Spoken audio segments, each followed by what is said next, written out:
Hey guys, welcome back to Actually Adultish. My name is Christina Rice and I'm your host. I'm the creator of the blog addictedtolovely.com. I'm a holistic health coach, an NTP in training, and I'm also the co-host of another podcast called Straight Up Paleo. Thank you so much for joining in today.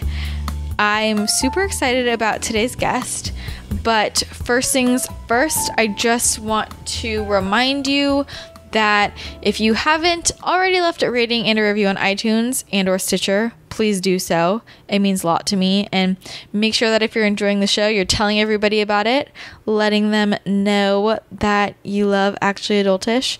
And if there are any topics you want discussed on this podcast, or if you have any questions you want me to answer or a guest to answer, if you have a guest that you want me to try and get on the show, you can send that in to actuallyadultish.com or email me at actuallyadultish@gmail.com. And if you haven't joined the Facebook group yet, definitely join in. It's called Actually Adultish Podcast Nation, and it's a great party in there. So just request to join and I will add you in. I also want to let you know that signups for my Paleo Women program are going to open up soon. So if you are not already subscribed to my newsletter on my blog, addictedtolovely.com, then I would subscribe to that and or make sure you're following me on social media so you find out when signups are open. It is a 5-week course that's going to take you into how to live a paleo lifestyle. We get into everything you need to know about health and nutrition, all of the myths, all of the mistakes that people make. We're going to talk about balancing hormones. We're going to talk about cooking and grocery shopping. We're going to talk about lifestyle factors like stress and sleep and exercise and dealing with people who maybe don't eat healthy in your life, and, you know, just how to navigate pretty much everything you need to know how to navigate in this crazy world. So it's a lot of fun. You get support from the Facebook group with all of the other women in the program, support with me. You get videos from me, lectures from me, tons of information, PDFs. You are going to be set to go. So if you have any questions, you can always email me at addictedtolovely@gmail.com. And I hope that you want to join the program. So be on the lookout for when signups go up. There's going to be limited spots and might sell out soon. And the first people who sign up will get a discount. So that will be lots of fun. Okay. So let me just hop in to today's guest. Today's guest is my good friend, Devyn Sisson. Devyn Sisson is an incredible woman, and she is the author of the book Kitchen Intuition. You might be familiar with her name. She is a Sisson. She is the daughter of Mark Sisson, but that certainly doesn't define her. She makes her own mark in this world and is just so wise beyond her years, and I really admire her and look up to her. And we connected a while back when her book was first sort of being released, and we just have a lot in common, from the gut issues to, you know, dealing with disordered eating and overexercising and things like that. And just on an emotional level, we have a lot in common. And we grabbed lunch one day and just had a nice long life talk, and just, she is one of the most genuine, real, straightforward, down-to-earth people I've ever come across, and really inspires me. And she also loves good food. She is an incredible cook, and I just really am excited for you guys to hear from her and get to know her more, because I love that she's just not afraid to talk about everything. She's a total open book and isn't afraid to get deep and is no bullshit like me. And I think that you guys are just really gonna fall in love with her if you're not already familiar with her. And I'm obsessed with her book because it's not just a cookbook. She has really great stories in there that are about life that I think everybody can kind of relate to on some level. And so you get to know her through that book. And it's also just filled with a lot of great recipes, quote unquote. She really does try and use that book to try and teach you how to have intuition in the kitchen, which is incredible. So I am honored that she took the time to hop on the podcast. I've been dying to get her on here for a while. We've been trying to plan it for so long, but both of us have the craziest, weirdest schedules ever. And we finally made it happen. So it's going to be great. And I cannot wait for you guys to hear more from Devyn. So without further ado, here's Devyn Sisson. Hello, Devyn. Hey. How are you? I'm good. How are you? I am great. I'm so happy that we're finally doing this because we've been talking about podcasting for forever. Forever. I'm so excited to be here. You have an adorable space. Thank you. I'm just psyched to connect and to talk with you. Yeah. I can't believe it's the first time you're over here. I know. We met, how long ago was that? I don't even remember. Months. Yeah, but we went to Erewhon, the best place ever, and sat down and just had, how long was that conversation? Intended to have a quick lunch and ended up sitting there for hours. But those are the best kinds of meals and the best conversations and, in my opinion, the best way to connect with somebody. Absolutely. Because, and it was crazy to me, like, how much we had in common, and I feel like I can pull so much wisdom from you because you are a few years ahead of me and you're so wise for your age. I love it. And it's, you know how much I love you. But you also, at that time, your book was just coming out. So that was a whirlwind. So can you tell people a little bit about your book? I would love to. So my book, Kitchen Intuition, is a sort of mix of recipe ideas and chronicles my journey with food, my experience with people and relationships, and I just wanted to share the connection between people, food, relationships, and health. And I wanted to share how I cook, how I enjoy food with other people, which is using my intuition in the kitchen and not following recipes, but getting inspiration and getting ideas from what other people are cooking and finding ways to accommodate the dietary needs and lifestyle of the people I love, which at first was challenging, having a boyfriend that swears by a blood type diet, having a father in the primal paleo world, having a brother that's a vegetarian, grandparents that are vegan, and a mom that's just awesome. Yeah. But trying to combine all of those things into one meal was really difficult. And I noticed I couldn't follow anyone else's recipes, but that I really had to cater everything that I was cooking to everyone around me. And as much of a challenge as that was, I learned so much and I got to enjoy cooking and be more creative. And I just wanted to share that with people that are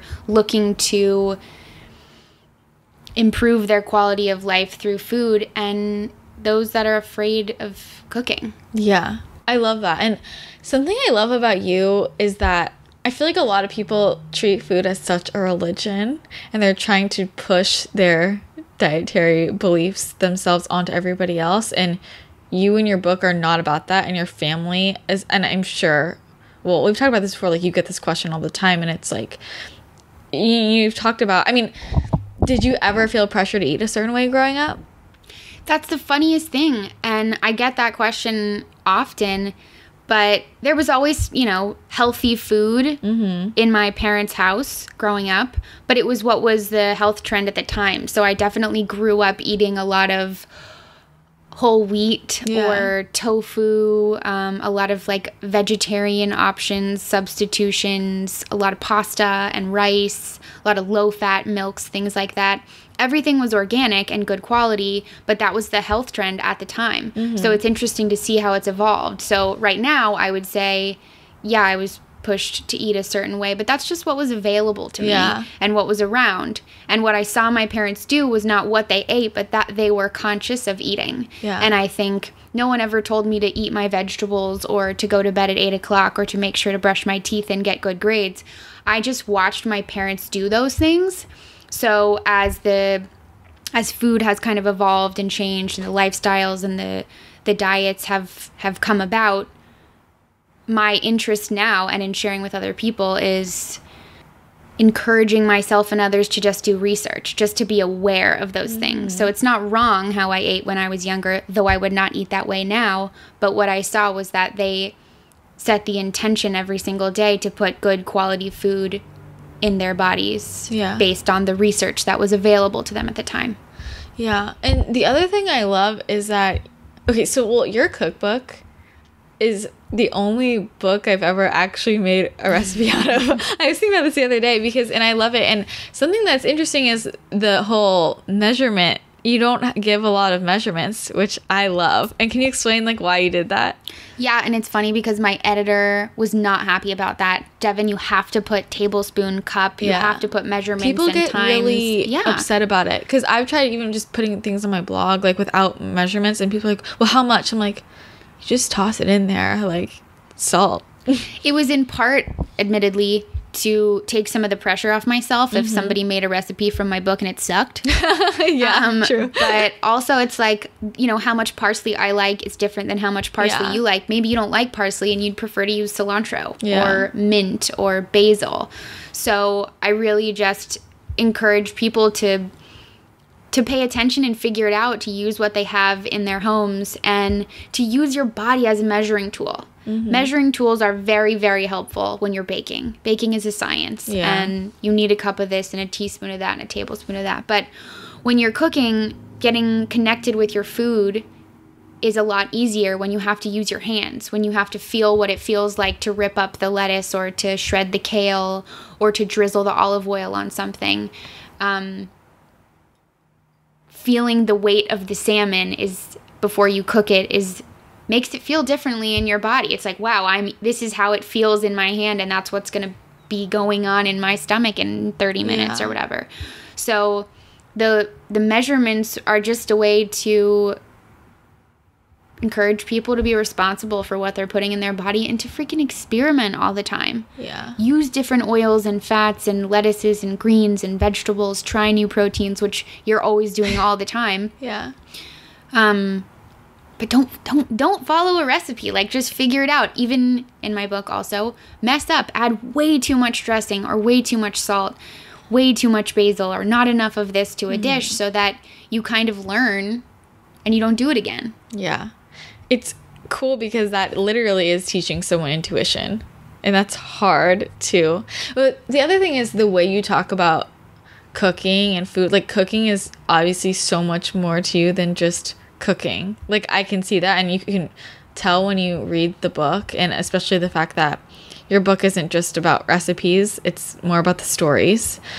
Where does that come from? Like, what does cooking really mean for you? I feel like there's like a deep-rooted something there. There was a class I took in college, an anthropology course sort of mixed with sociology, and in it we discussed the concept of the kitchen table and how it brings people together physically. It's sort of the time that you would spend growing up, or when you're having your, creating your own family. It's the time you spend all together. And it's the time you're also nourishing your body. So mixing those things, the nourishment and the company, was really fascinating to me. If you think about any dates you've gone on, you're eating. If you think about when you meet up with a friend, you meet up for coffee, you meet up for a drink, you meet up for lunch. If it's a family member you haven't seen in a long time, a lot of the connections we have to food and with food, for example, a recipe that gets passed down from your grandmother, something you always ate as a kid that becomes a comfort food. I was really interested in that connection. So part of the eating and the company, someone's got to cook it. It's got to be available. And there's just something available to me in the kitchen when I know that I'm going to be nourishing somebody that I love. It's also fun and it's creative, and I love food, so I get to taste it the whole time. I think it's pretty. I think it's it's fun to touch things and to create things and to find different new ways of cooking. But mainly there's something available to me, and I totally can't get the words out. The connection between coming together as a family, as a unit, as a community, as a relationship, as a friendship, and how it's really food that brings us there. Yeah, well, I'm curious I totally agree, and I'm curious what you think. I think some people nowadays, especially in this crazy health space that is going on, think that that's a problem. Like, what is your opinion on that? Some people think that, we shouldn't focus everything around food. it shouldn't all be focused around food. It's about the family. But I mean, the food is such a big part of our culture. You know, we look at big holidays, Christmas and Thanksgiving just happen. So much of that is centered around food. And I mean, what's your opinion on that? Do you think that that can be problematic? I guess I'm not really aware of it. What have people been saying that I haven't been reading or listening to? I guess people think that, you know, people are just so focused on the food and obsessed with eating and all the food, all the eating, and instead of focusing on each other and, like, you know, spending time with each other, instead it's just a day all about the food and eating. Does that make sense? Yeah, and I guess I just don't agree. I do think about that sometimes. If I've just eaten lunch, I'm like, crap, I can't meet up with my friend now because what are we going to do? Like, meet for a glass of lemon water? I don't know, which we totally could do. But there's something for me about the concept of nourishing. Yeah. So when I meet up with my friends, it's about nourishment. It's about, like, nourishing, you know, as cheesy and granola as this sounds, it's about nourishing my soul. Yeah. And it's very clear the types of relationships in my life that I walk away from after having lunch with. I just feel more energized, more excited, and more in love, and more like I learned something and like I connected with somebody. You know, I've gotten rid of the relationships that don't feel that way. But there's something in the process of nourishing. And frankly, we all have to eat. Yeah. And we like spending time with one another. And there are actually studies that show that eating by yourself is not that great. Yeah. That you tend to eat more or eat differently or eat secretively or eat foods that you might consider to be less nutrient dense or unhealthy. But it's better for us as a culture, as human beings and as people to share that experience with somebody, to literally nourish our bodies while we're nourishing our souls. I know that sounds so... No, it's true. But that's also this sense of fullness. I mean, I notice it in myself. It's like, I think about, you know, getting lunch with you. I leave feeling full in every sense of the word. You know, you sit down to a meal with somebody who maybe you're not having the best conversation with, or by yourself. It's not the same sense of, like, fullness in, like physically and emotionally. Yeah. You know, it really does make a big difference. And the other thing, so when did you first start getting into, like, cooking?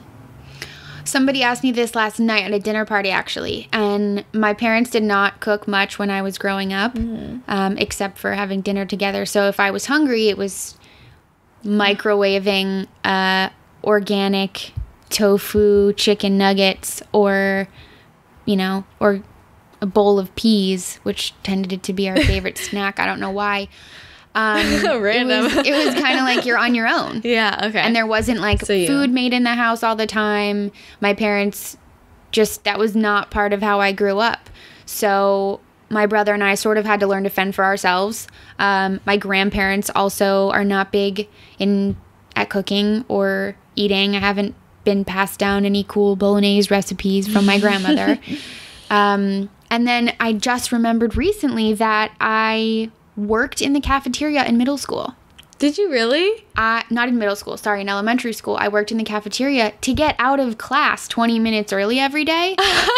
But me and I think 3 other people, we would go help the kitchen staff and put on our gloves and our aprons and our hairnets and open cans of salty, weird, overcooked green beans. Who knows what was in that? Totally. And chop the things up for the salad bar and make the pizza or the spaghetti or whatever was on the menu for that day. And I so enjoyed that. At first, it was about getting out of class, but then it was about watching, you know, the weird looks on the kids' faces as they went by in line and we, like, slopped food on their styrofoam tray. And it's funny to think about now, but there was something about that kept me going, you know, that kept me interested in that. And then when I went away to college, it was the first time that I got to grocery shop for myself. Mm-hmm. And it was like, wait a minute, why am I buying these things? Because I've always seen them in the house? Mm-hmm. Or because I actually like soy milk? Or, you know, whatever. Like, I don't actually like these things. Yeah. So it was a chance for me to explore what I wanted to start eating, and with that, start cooking. Mm-hmm. And then it was just like, oh my God, I can literally cook or make anything I want. What do I want to make? And it was just like this space of freedom and like empowerment. Like I get to choose what I put in my body now, and I'm not subject to whatever mom grocery shopped for the last week. Yeah, no, I love that you bring that up because I think that is something that people don't talk about enough. I mean, I remember that transition for myself too. We all go through that stage where, okay, we're cooking for ourselves now, and we go, what do we do? You know, and it's really interesting. I'm curious, are there any specific foods that you tried for the first time or that you realized, I don't want to eat this anymore? Like any memories associated with that, trying new things when you did get that sense of freedom? Steamed vegetables. Like you... So boring. Oh, okay. So boring. Yeah, true. And now that, you know, sauteing and roasting and shredding or blanching and then grilling, there's so many other ways. Like, I didn't have a problem with eating broccoli and green beans and zucchini and whatever vegetable my mom cooked. Yeah. But I didn't enjoy it. I just knew it was like a thing I had to do. Yeah. Whereas now I just go crazy over roasted vegetables. Like you. Yeah. And that it was like this, I don't have to just eat steamed broccoli. I can actually do something cool with it.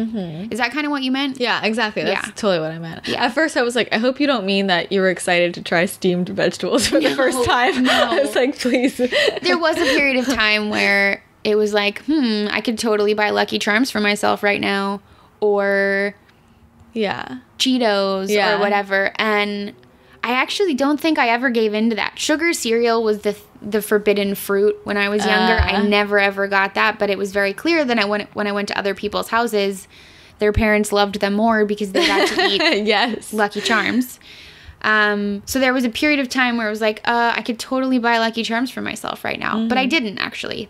I remember one time I bought a bag of like mini Reese's peanut butter cups in college, my freshman year, and I put them in my freezer to like snack on them occasionally. I thought for sure that in a week they'd be gone. I lasted the entire year not finishing that bag of Reese's. Wow. But it was just like allowing myself the freedom to have them in there was like, I don't really want them. Yeah. Whereas maybe when I was younger, the fact that they were forbidden and they weren't in the house made me want them even more. Yeah.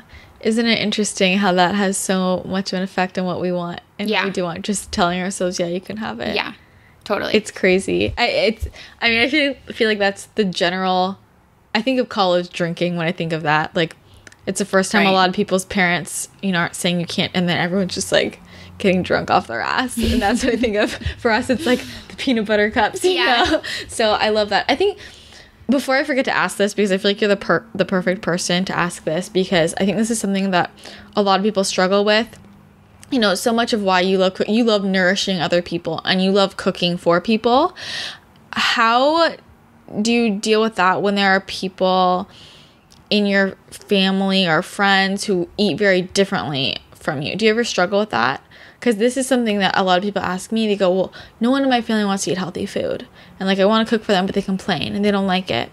Do you have any advice for those people? It's funny because there was one holiday where I was cooking for my vegan grandparents, my meat-eating paleo primal father, my vegetarian brother, my blood type boyfriend. And I sat down and I was like, well, guys, we're having water for dinner. Yeah. I just can't accommodate everybody. But then I sat down and wrote a list of ingredients a list of bulk ingredients that would be important to each of them that I made for dinner or had available. For my grandparents, it was probably some starchy rice quinoa thing that would fill them up, because I know that everyone to some degree will eat vegetables. And then that was a creative process for me to write down a list of ingredients that everyone would be satisfied with. If they could only eat one thing at dinner, what would that look like? And then kind of just compared them, or just decided to see which ones overlapped. Yeah. And then I figured out that not every dish had to be vegan, but that as long as my grandparents had options, or I put the cheese on the side of the salad, or I didn't mix the chicken in with the stir-fried vegetables, I just found creative ways of doing that. I don't have the family or the experience of having to cook unhealthy for people, or having people in my life that don't enjoy eating healthy. But the book, honestly, people don't know they're eating healthy when they're eating healthy. Yeah, exactly. So you don't have to tell them.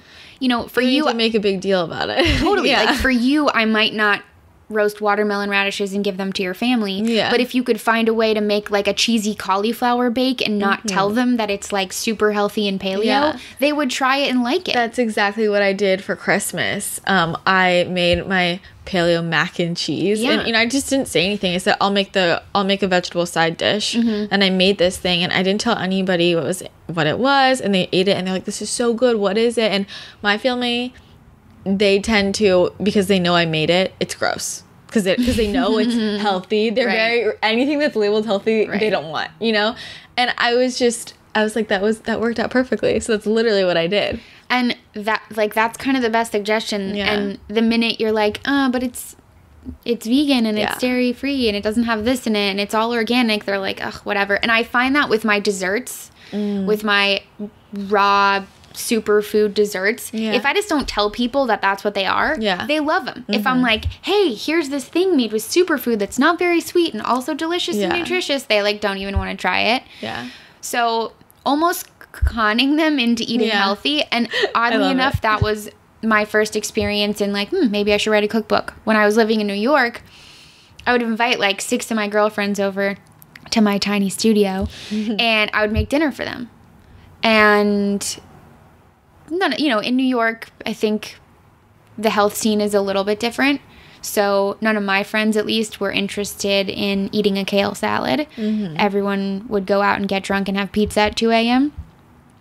But I would cook dinner for them, not tell them what I was making or why I was making it, just set it on the table. And then they would finish and say, like, well, when are we coming back? That was amazing. Like, you know, Devyn's restaurant in her NYC apartment. And I would just giggle as they walked out the door. Like, you never would have ordered that at a restaurant because I just made you, you know, a sauteed kale, roasted butternut squash and quinoa salad with, you know, sauteed bok. Like, it was really, really good quality ingredients and nutrient-dense food that none of them would have ordered off a menu. And I just didn't tell them what it was. I was like, eat. And I would giggle. Same thing with my boyfriend at the time and all of his frat bros, which I'm so embarrassed to say. I just wouldn't tell them. I would hide vegetables in things. I would make things that didn't look healthy or too green, but were good and you know, things that I would eat, because I certainly wasn't going to make them fried chicken wings and quesadillas.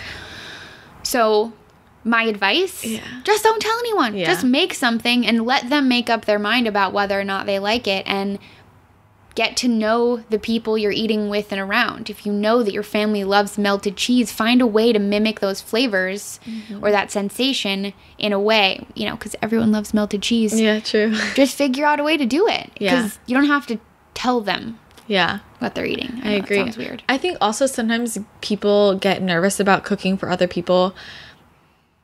I still do all the time, by the way. Yeah. All the time. I think sometimes recognizing when it's sort of a projection of your own. I think sometimes people will maybe try and start eating healthier, and they get nervous of what people around them are going to think. So then they go, oh, I'll make you dinner, but, you know, you might not like it. You know, it's organic. And they're like sort of trying to justify it, and then it kind of puts people on, I don't know, they're aware, you know? Yeah.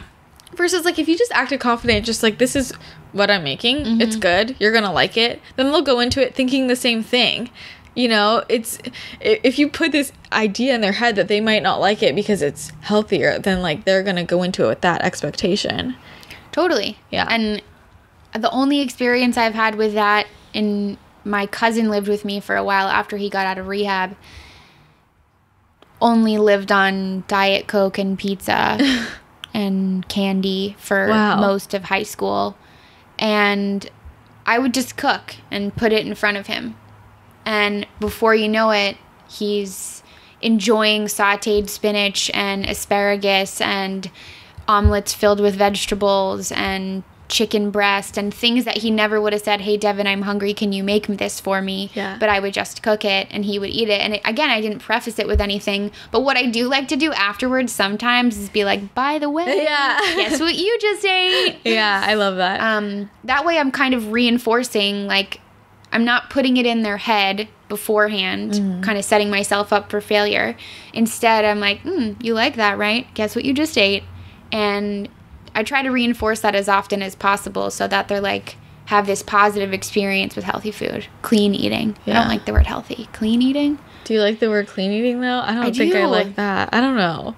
To me, it assumes that there's, like, a consciousness to how you're eating. Clean eating makes me feel like there's such a thing as, like, dirty eating, which I don't really feel like there's. I never even thought about that. You know what I mean? I don't know if there's ever a good, like, term. Like, why do you think that people resist healthy eating? I feel like people are so many people are just, like, so in one extreme or the other, like, so obsessed and healthy eating's the best thing, and the other people are like, I don't want to eat that because it's healthy.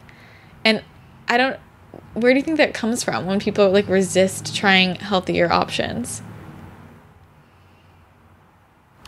Where do you think it comes from? Because this is your experience with your family, right? Like, my family is so unbelievably healthy. I guess that's true. Where do you think that comes from? Because I have babysat for kids when I was younger, or again, my cousin at first was like, nope, that's healthy, I'm not eating it. And I guess the assumption is that healthy food is not tasteful. Yeah. And that's why I don't use the word healthy very often. I agree. I think that's a big part of it. I also think it's people also just don't like what they're not used to. Not everybody, but a lot of people who I am thinking of, who I have had this experience with, don't like things that they're not used to. I mean, I'm the same way. I think it's kind of human nature sometimes to just be a little bit resistant to change. Sometimes it can be scary. Yeah. And so it's, when you grow up eating a certain way, or somebody points out this is healthy, sometimes that also taps into something like, oh, then that person's implying I don't eat. Interesting. I eat unhealthy. Interesting. You know, I think sometimes it taps into that. There's a judgment implied in it before. Yeah. My grandmother has been eating organic and vegan for the last 35 years. And this was before it was even a thing. Before vegan or organic was important to anyone. And I was miserable at her houses. Everywhere she lived or moved or whatever she was doing at the time, there was, like, nothing for me to eat. Yeah. And she was ahead of the curve in some way, which now she's starting to move towards more. She's like, Mark, to my dad, Mark, how can I be vegan and keto at the same time? Like, she's trying, she's trying to, like, figure it out. But now she still cooks for me when I go to her house, and she's like, oh my God, you're not going to like this. It's so healthy. I'm like, Grandma, I cook this way now. I'm going to love it. I'm stoked that everything in your fridge is organic and has no weird ingredients. Like, I feel free now. Yeah. And she still has it inside her, like, oh, it's not very good. Meanwhile, she found ways to, before, like, making spaghetti squash was a thing, she would create these pineapple, nut, seed, sauce, veggie bowls with spaghetti squash, and I would eat it, and I loved it, but she just would put it in front of me. Yeah. She wouldn't say anything, and now I'm like, oh my God, Grandma was right the whole time, and I thought she was so weird, and her house was funky, and she wouldn't even wear Ugg boots. She wouldn't come near any animal product. Like, she's so funny. Yeah. But I really admire that she has been on that trend for so long. And she sounds like a badass. I want to meet her. I was a little, you would love her. She's so sweet. But you would, like, I did think it was gross when I was younger. Yeah. But I couldn't even tell you what my aversion to that was. It just was like, oh, this is gross. And I never even tried any of it. Yeah. I want to get into your health journey a little bit, because, I mean, you have had your very own health journey, and I'm sure most people have no idea. So start from the beginning and tell me a little bit about maybe stomach things. Stomach things. The more people I talk to now, everyone sort of has a stomach thing. Yeah. It's very real. I don't know how much to get into this, but I've got two parents that have a six-pack year-round, and they work out 6 to 7 days a week and eat very carefully. And I think they do it in a healthy way, not in a neurotic way. So there's a certain pressure that I felt my entire life to look a certain way. Not that they ever said anything. I was definitely overweight in high school. And I was afraid when I went to college that I would gain the freshman 15. And what I did not know was that happens to people who go crazy with drinking and eating pizza at 3 o'clock in the morning. Yeah. I think I drank once my freshman year of college, never ate pizza. But because I didn't know that relationship, I was so afraid to come home heavier for whatever reason, because I'd seen the girls in the year before me do it, that I became super kind of neurotic about my diet and exercise. And it happened because of the one friend I made freshman year. She was neurotic about it. So we could share that. And we could eat the same thing for breakfast, lunch, and dinner. And we could work out every single day. And we could do our homework every single day together. So that's when it started, I would say. And I came back from college and everyone was like, oh my God, you look great. Like, what have you been doing? And I'm like, maybe I should keep doing this. Yeah. Like, what did it look like for you? Like, what was being neurotic about food and exercise? What does that mean? It didn't feel neurotic then, but the way I would characterize it now is having it take over your life to a degree and have it limit you in certain areas. So the amount that I felt I needed to exercise limited my sleep and my fun, and the guilt I felt when I didn't work out just sort of took over.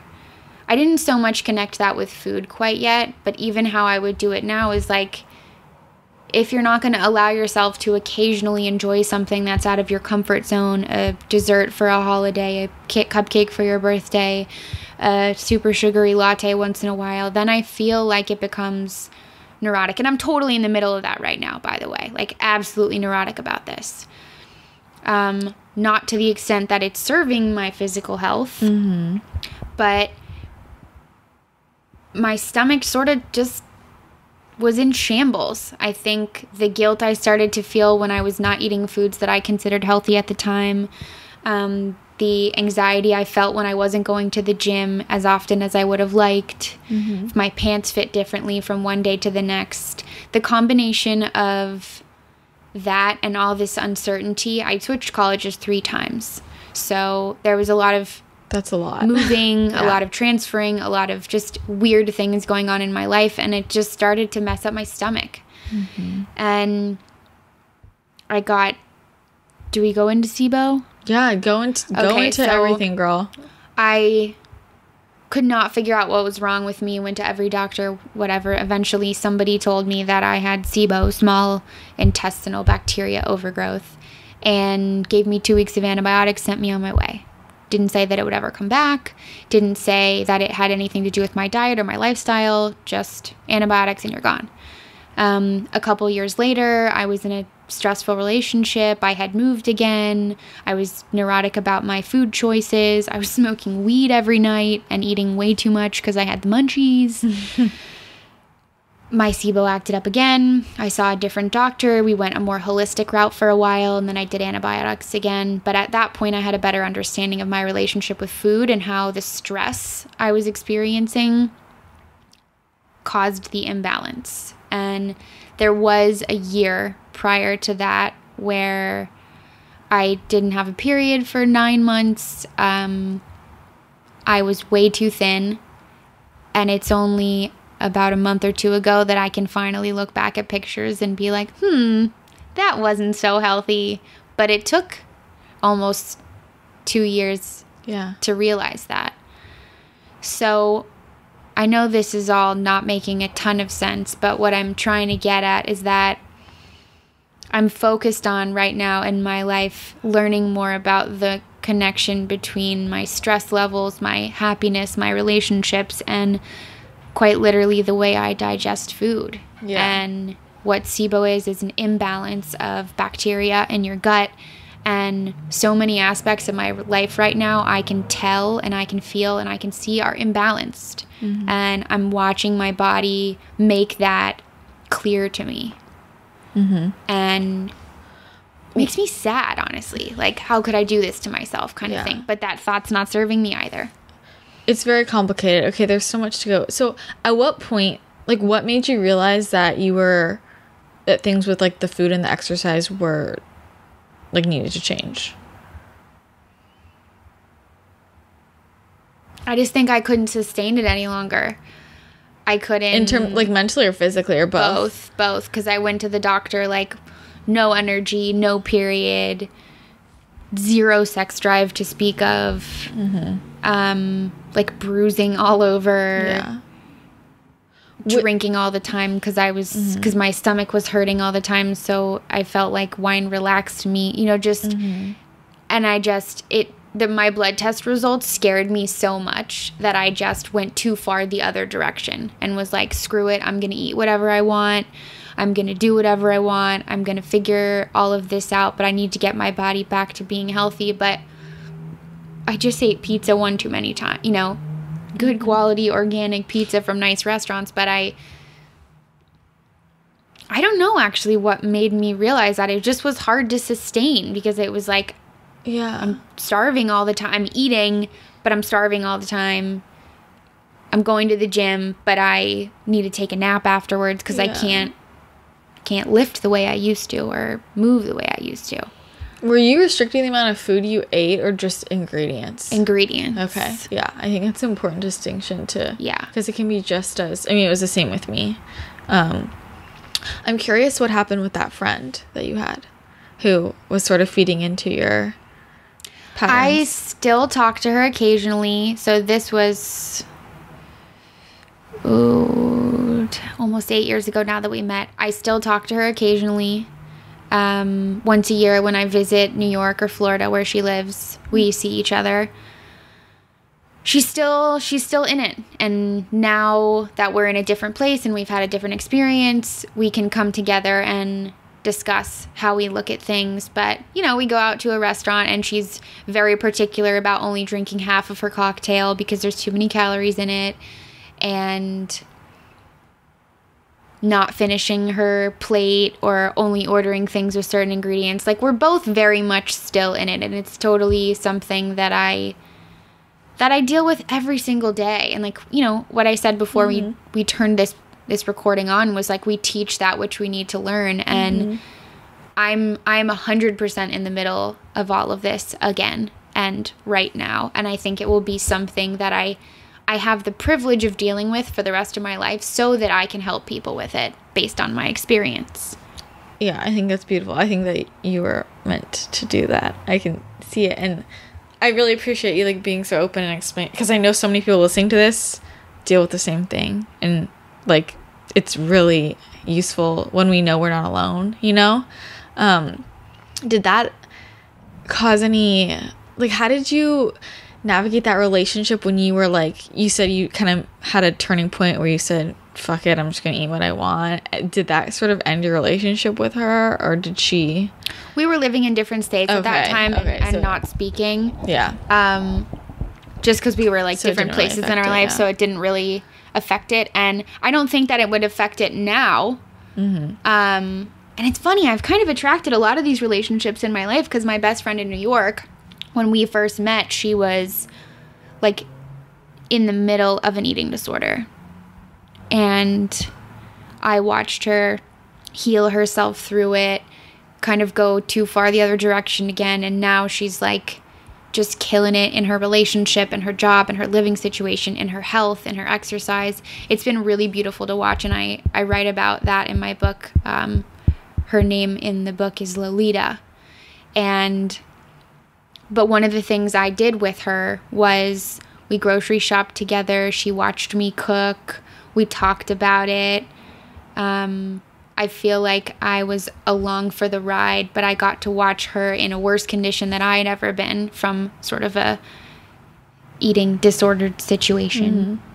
But she's so healthy now and so thinks about things so differently, and it's been really beautiful to watch. I don't know why I just brought that up. No, that was one of my favorite things that you've ever... That was in the book too, but I remember you telling me about that the first time we ever talked, because I think that it's really beautiful how you kind of used food and cooking to help heal her from something that was related to food, when a lot of people seem to have the opinion that people who have disordered relationships with food need to just stop completely detach. Right. But that is just so unrealistic, because I'm sorry, we have to eat to live. I know. It's not like a drug addiction. And this is this is what really makes me mad when people make that comparison. They're like food to other addictions, and I'm like, it's very different because you can't just avoid food. Like, well, I guess you could, but then you'd be back in an eating disorder. Right. I was just gonna say that gets you right back. Yeah, exactly. Like, so you have to learn to be able to face it, you know, and you have to sit down and eat meals every day. And I think that it's really great how, I mean, that story just shows how you can like use, you don't have to, you can turn it into something better, you know, we don't just have to avoid it. Right. And I think that goes for my romantic relationship too, as well as my relationship with my family. Because they don't care much for food. They eat good food and whatever, but you know, if I make my dad salmon, he's like, cool, it's salmon. I'm like, Dad, I put a cloud of lavender over the top and then I seared it this way, and he like doesn't care. He's like, cool, it's salmon. But it's deepened my connection in my romantic relationship, dating somebody that feels the way about food that I do, both because it's something we can get excited about, but also something that we can share and have sympathy for one another when it's something we're struggling with. Yeah. Well, the other thing I want to bring up, do you feel like you have such a deep love and appreciation for food because of the disordered past at all? Girl, I think I've always loved food. Okay. Like, I remember being a child, and that was definitely how I soothed. That was me too. But I'm because I believe this for myself. Like, I appreciate food in such a different way now because I went through a period of time where I was eating just steamed vegetables and baked chicken, and it was bland and lifeless. And that was when I was in a really disordered time, and now it's like I can put this spice on this, and I'm like, can you taste that? You know, that those undertones. Like, I really appreciate it because I felt I was like restricted from that life within the food for so long, and now it's like I look at food in it's like so much more exciting to me because I'm like, appreciate this, you know? Yeah. So I don't know. I was just wondering if you think that you might have that experience because you're very fancy with your ingredients, which I love. You're very creative. I definitely eat the same thing every day. Really? Yeah. 100%. Like what? I just like, I go through periods of time, and I at times I see this as a negative, but what I'm realizing, it's just something I do, something my boyfriend does too. And we decided it's in like 3-month increments where we're just eating the same thing every single day. So what is it now?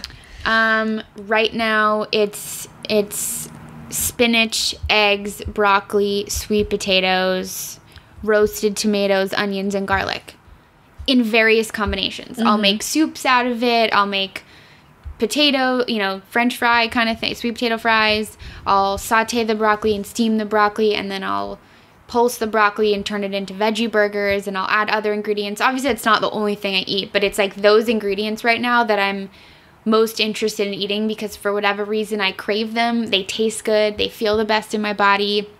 But like 3 months ago, I was eating so much mozzarella and arugula and romaine and so many nuts and seeds and oils.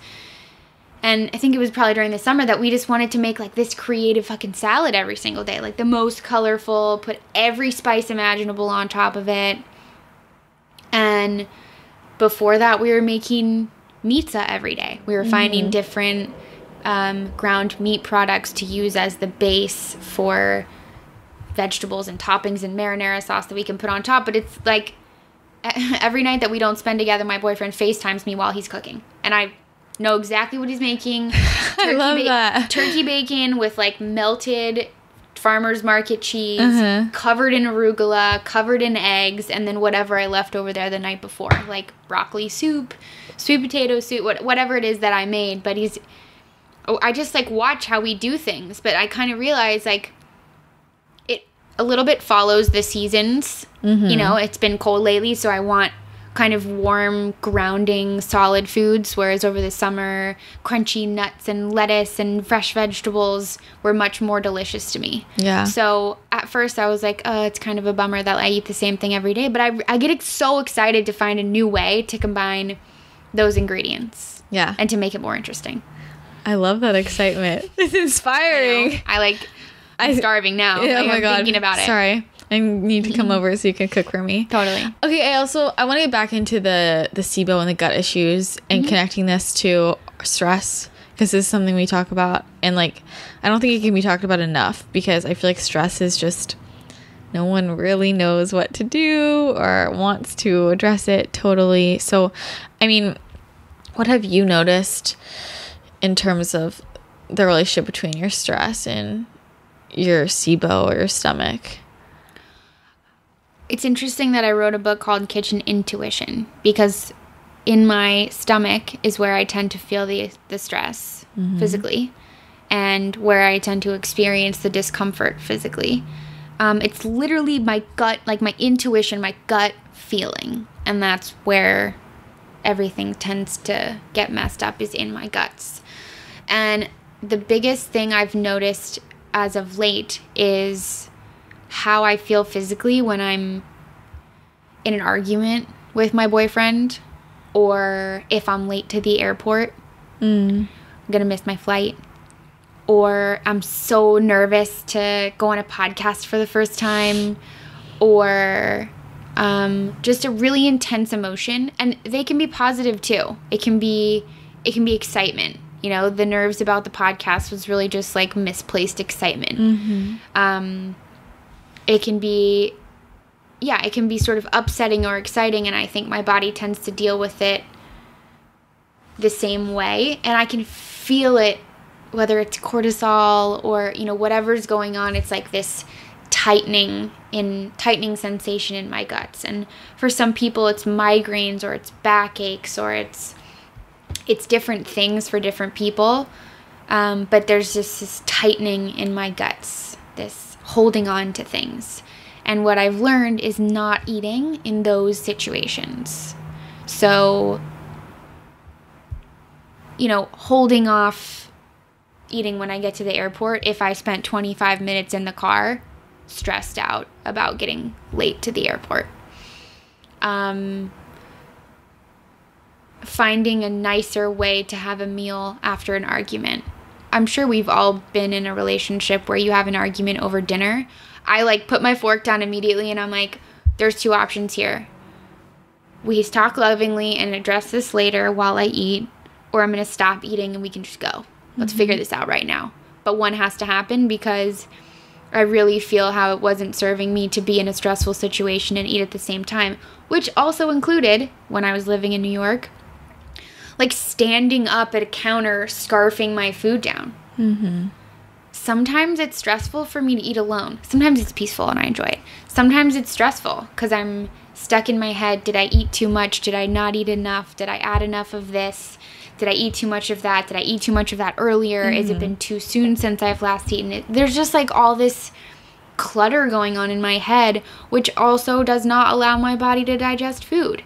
And if you think about it from an evolutionary standpoint, when your body secretes cortisol, it's as if you are, you know, early human, if you're grok,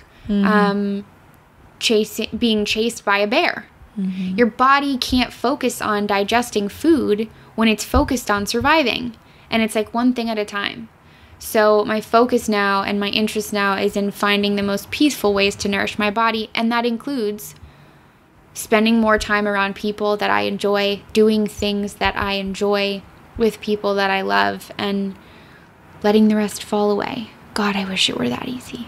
If only it were that easy. Yeah. It's so funny you bring that up because, well, you know, I had told you that Christmas, like over the holidays, was rough, and there was one really big argument I got into with somebody in my life, and I had just sat down to eat breakfast, and I had made myself this really nice like salmon scramble with avocado and bok choy and my coconut, you know, just like I was like so excited to eat this meal. And I sit down and this person just started going after me, and I could feel it building up in my body, and I could feel my stomach, I could just feel my body tensing up and shutting down, and I was like one bite in, and all I could think, honestly, I was so overwhelmed with frustration at this person, but my immediate thing was like, I'm looking at my food and I go, I can't eat this. Like, I will not eat this right now because I will not digest it. Or enjoy it. Enjoy it. And And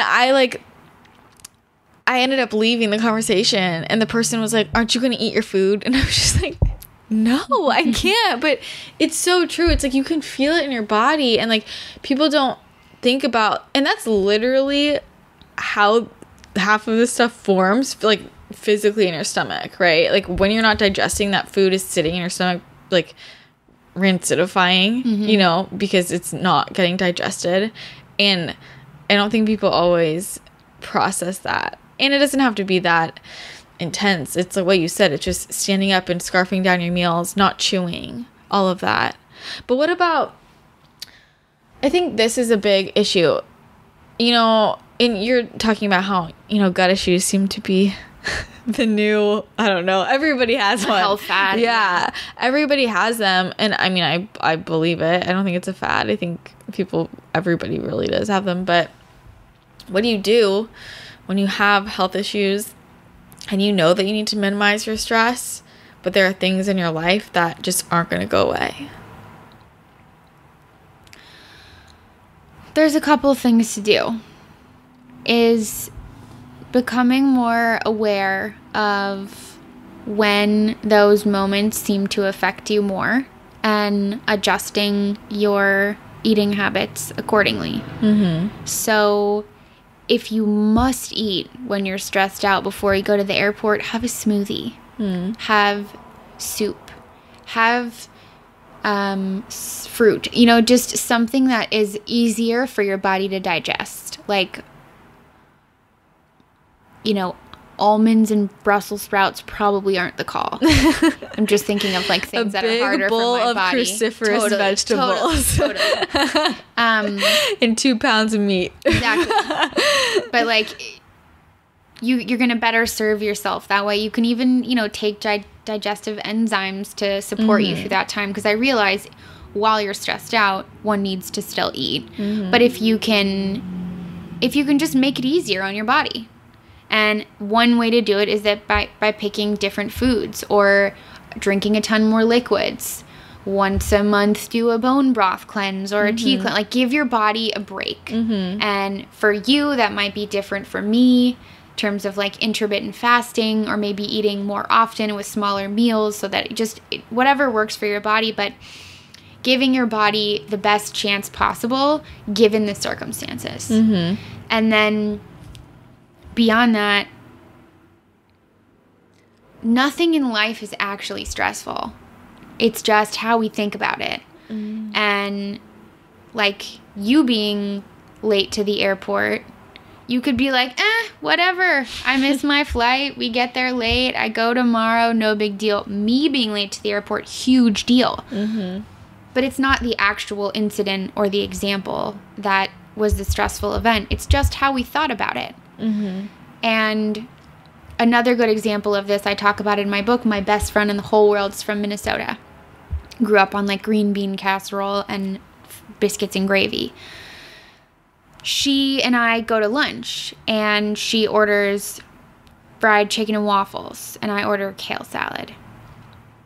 She eats really healthy now, but she takes every single bite of those chicken and waffles and is like, oh my God, this is so good. Like, this is such a treat.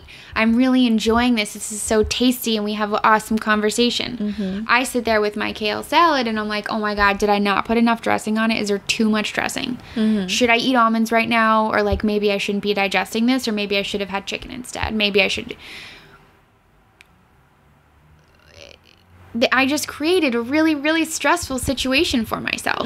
And the chicken and waffles that she eats is going to affect her so much more positively than the kale salad will affect me. Because although I'm eating something objectively healthy, I'm not enjoying it. I'm not giving my body a break. And not only is the food not going to negatively affect her in the long term, but she gets this like pleasure, this experience of like being easy on herself and letting herself go for a day. And it's totally fine. Like, there's so many things involved in that scenario, and I didn't serve myself, nor did I enjoy my food or get to eat chicken and waffles.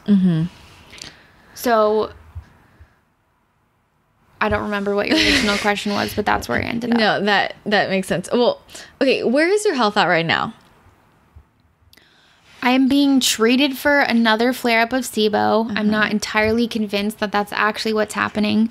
In fact, what I'm convinced of is that the last 4 months have been probably the most difficult 4 months of the last 10 years. And I think I've been maintaining a new lifestyle, and it just caught up with me. And so I feel so low energy, so frustrated, so sad. My stomach hurts all the time. But I have like a new lease on life. This is just yet another opportunity for me to try something new and give myself a break and listen to my body. Yeah. So, I mean, what's your like mental plan from here? Like, so you're not feeling good right now, and like with your SIBO, you know, like, so what do you feel like you're gonna change in your life to help heal? It's $1 million question. Okay, $1 million question. My first response was like, I'm not going to change anything. Like, I'm so attached to what I'm doing right now because it's not that bad. But my second response is like, based on where I am in my career situation and my living situation, a lot's changed in the last month. So starting next Saturday, I have like a new lease on life. I have another opportunity to start fresh, to recover from the last 4 months of physical stress that my body's gone through. And most importantly, to just be okay with the fact that I'm just sensitive. There's a part of me that's frustrated that I can't tolerate like not getting enough sleep and running myself into the ground and working really hard and, you know, the hustle. I think that's been overglorified though. Totally, but that totally exists for me. That there's a part of me that's like, Devyn, why can't you just handle real life? Yeah. And stressful relationships or traveling a lot or whatever that's going on in your life that might cause me physical stress. Like, why can't I just handle it? So I think the next phase is just appreciating the part of me that is sensitive to those things, because that part of me is also the part of me that's creative and passionate and sensitive and loving and like vulnerable. Yeah. What about, can we talk about just like relationships in our lives for a second? Because I think that, I mean, we talk about boyfriends, but family, regular friends, you know, like all of these people around us have such an impact on our stress levels and who we are, patterns of behavior, everything from like, how do you decide who you surround yourself with, and what do you do when people who are in your life sometimes aren't having the best influence on you, you know? I'm pretty aggressive, and I go for what I want in the dating world, and I think all of my close friends would tell you that if you would like to know the truth that's not sugar-coated, call Devyn. And my boyfriend calls me something. a little gangster, or like just a badass angelfish, like two sides to me. And I just have no tolerance for female or male friendships that don't consistently leave me feeling full and uplifted and supported. Not all of them I have to enjoy 4-hour lunches with and talk about health things. There's some of them that I just meet for coffee for 45 minutes once a month. But I keep those ones around because I feel good afterwards. I feel the same or better than when I entered the conversation. And I don't have people in my life that don't make me happy. Yeah. And it, like, you know, there might only be like 28 people at my wedding one day, but Sounds like a good wedding I'm gonna kill for those 28 people, and I know they're gonna do the same for me. And I've just realized that those relationships are more important to me, and that it doesn't matter that I have 200 acquaintances or 100 friends. I would rather have 5 or 6 people that I can call on at any moment, at any time of day, and they would answer and be more than happy to be there. And it's easy for me to not entertain other relationships. Have you always been that way? Yeah. Okay. I've always been like, one best friend in college, one best friend in high school, one at a time, because that's how I feel like I can give myself most. You give all of yourself. Right. Which I love. Most genuinely. Yeah. And I don't know. I don't really want to hang out with 12 people at once. It's just too hard. It's just not fulfilling in any way. And I'm not even sure what my advice would be, except to be aware of which relationships leave you feeling like in positive, whatever that means for you, energized or happy or uplifted for me, but whatever it means for you, just be aware of like how you feel after you hang out with somebody. Yeah. That's hard I think it's hard to be able, I think a lot of people have a hard time being honest with themselves about it. Because sometimes it's just like, well, that they've always been my friend, or that's my, I don't know, my cousin, she's in my family. Well, listen to yourself, Ain't got time for that. Yeah. Ain't got time for that. Like, I am the most important person in my life, and I can't be for other people if I am not first for myself. Hell yeah, girl. So who are the people in your life right now that you're just like, I would kill for you? Because I love you. My god sister, who has been my roommate for the last year. Probably my four best girlfriends, my boyfriend, my brother, and my mom. My mom is such a homie. I hated her forever. I'm curious. Yeah, have you guys always been? You and your mom are like, just you guys can't see, but I'm crossing my fingers. When you talk about your mom, you light up, like. But you always get along? No, I hated her until I was like 20. Why? It didn't seem like she wanted to be a mom. She didn't wake up before I went to school. She only rarely cooked dinner for us at night. She was always late to pick me up from school. Sorry, Mom. She didn't take the time to get to know my friends. And it just was like hard growing up with such a hot mom, I guess. I don't know. But we've talked about it recently, and she had such a helicopter mom when she was growing up that she was like, I hated that. I just wanted to leave you alone. Just like let you do your thing. Which now I appreciate. Yeah. And what I've figured out is also interesting. And she doesn't say that she hated being a mom, but because I don't need her like a mom anymore, she's a great friend. Yeah. And that's why we connect. And when I needed her as a mom, she wanted to be my friend. Yeah. So the opposite has sort of happened with my dad. Although we've always had a great relationship, he was the best father imaginable. The sweetest, loving, most supportive, play every sport in the backyard, front yard, beach every day of the week, whatever you want to do. Kiss you before you go to bed every single night and call you a princess kind of dad. But now we're not really sure how to be friends.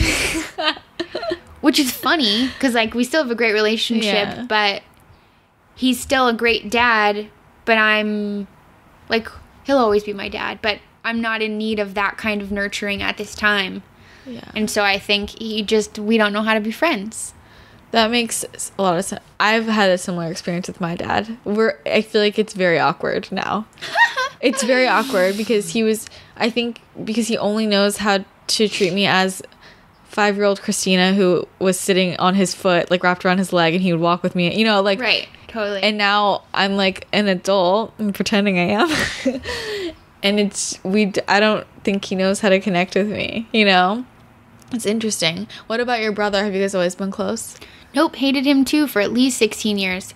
We only started enjoying each other's company when I got my driver's license and had to drive us to school. We were literally stuck in the car for 30 minutes twice a day. Yeah. And now he's the coolest kid I've ever met.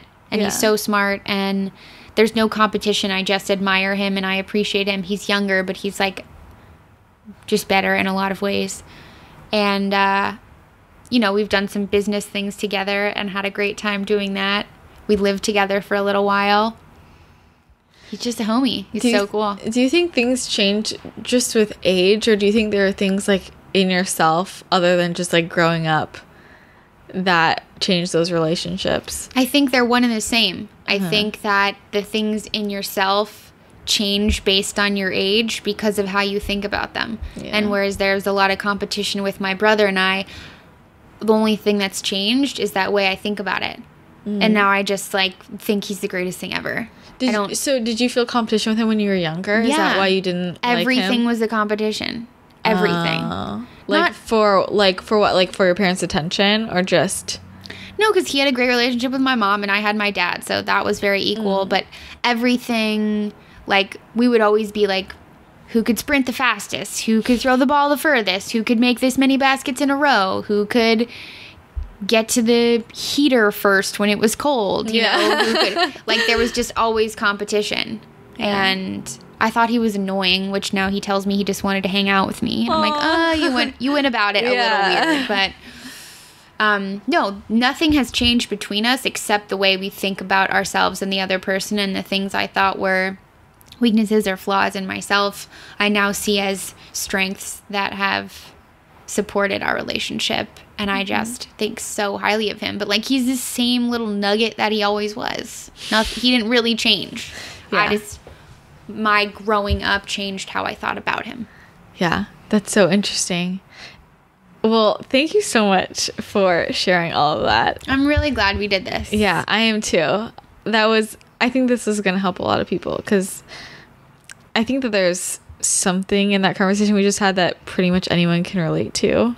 And I would hope that if there are things or is something that people want to hear more about, I want to go, like, I'm an open book, and I'm more than happy to share my experience. And I know from listening to other podcasts that it's just nice to know that you're not alone. Yeah, definitely. Yeah, guys, so if you want more of a specific area of that conversation to go on, tell me, and Devyn will come back, right? I would love to. That'd be so cool. I would love to have you back, because I love chatting with you. We'll cook first, too, or maybe after. Yes. I love that. Yeah. All right, cool. Well, why don't you tell people where they can find you if they want to get in touch with you?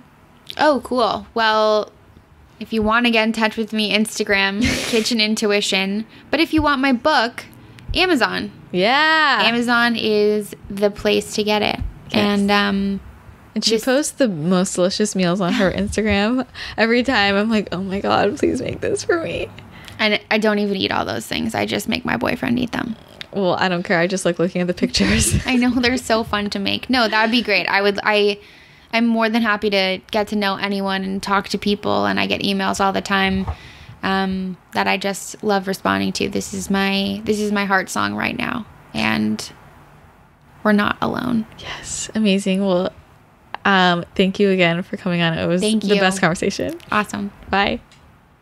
Okay, huge thank you to Devyn for coming on the podcast. I absolutely loved having her on, and I'm sure you guys enjoyed that too.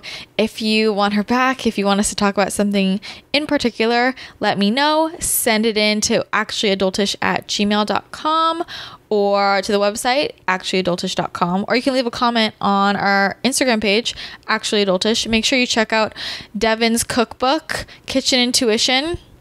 Although it's not really just a cookbook, it's so much more. And follow her on social media, Kitchen Intuition. She's the best, and I love her and adore her. So if you enjoyed this, I would really, really love it if you would leave a rating and a review on iTunes and Stitcher. And make sure you tell everyone about it. And I'll talk to you guys again next week. Bye.